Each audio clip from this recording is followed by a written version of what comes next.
Not in Oregon news, the legislature has some bills pending related to nuclear facilities in the state. This is a repeat of a 2 year ago exercise that was stopped in committee, and it's something we need to do again, stop these bills in committee. The challenge is the money being pumped into the sales brochures.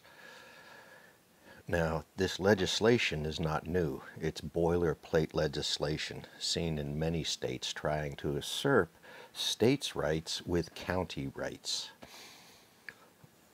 What they're stating is a county can vote and decide on whether to build a nuclear facility in the county. Now, this is all fine and dandy, except for the county is not liable for the risks. Who is liable for the risk? The Fukushima cleanup is somewhere at billions, tens of billions, a trillion yen, over a trillion yen that they'll admit to. And those reactors still haven't been turned back on because the country learned a lesson that the rest of the world is ignoring, that the industry is in deep mitigation. And by mitigation, it means hiding the problem, not remediating, fixing, or alleviating the problem. It means spending a lot of money on not talking about things. So in the Oregon legislature, this piece of, there's 3 bills. One of the things that has held up any talk in Oregon of nuclear facilities is the waste disposal. It doesn't exist. Now, we have one nuclear waste disposal site in Oregon.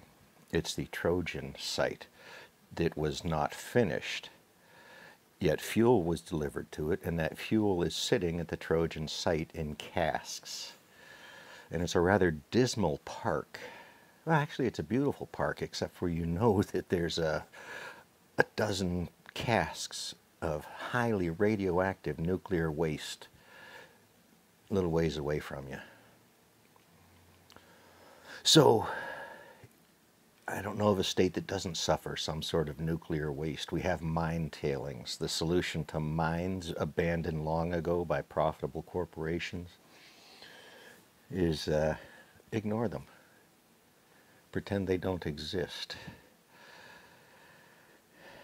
And pollute the groundwater around. But hey, that's just part of the nuclear waste story, the nuclear fuel cycle story. Huge mines, massive reprocessing to get grams of materials back from tons of earth, and the spoiled wastes are left for someone else to worry over. That's how these things work.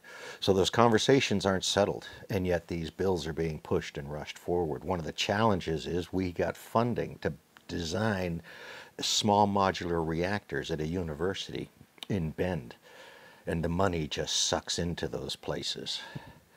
It's insidious. Instead of doing earth-based sciences and research to make our planet better and healthier, we're learning how to kill it quickly and efficiently and ignoring the full costs. So Oregon's going to have to step up here. I hope folks do. But this is across the states. This is insidious. They're coming into a county that's desperate for jobs, and because our government can't figure out how to make money move efficiently through society, they come up with this shit. They're going to have a few hundred jobs related to that plant full time. And then they're going to have thousands of jobs around refueling that plant. Every 2 years, they're going to open those tin cans up, and within permitted limits, right? Permits, they have permits for these things. They're going to release radioactivity in their county. It's only in their county. It stops at the borderline. The water they may pollute stops at the county's borders. Because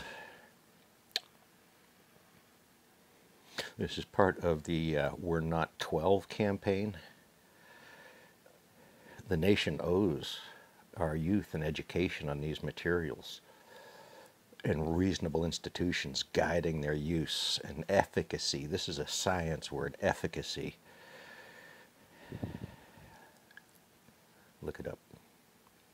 So pieces out. We're not 12.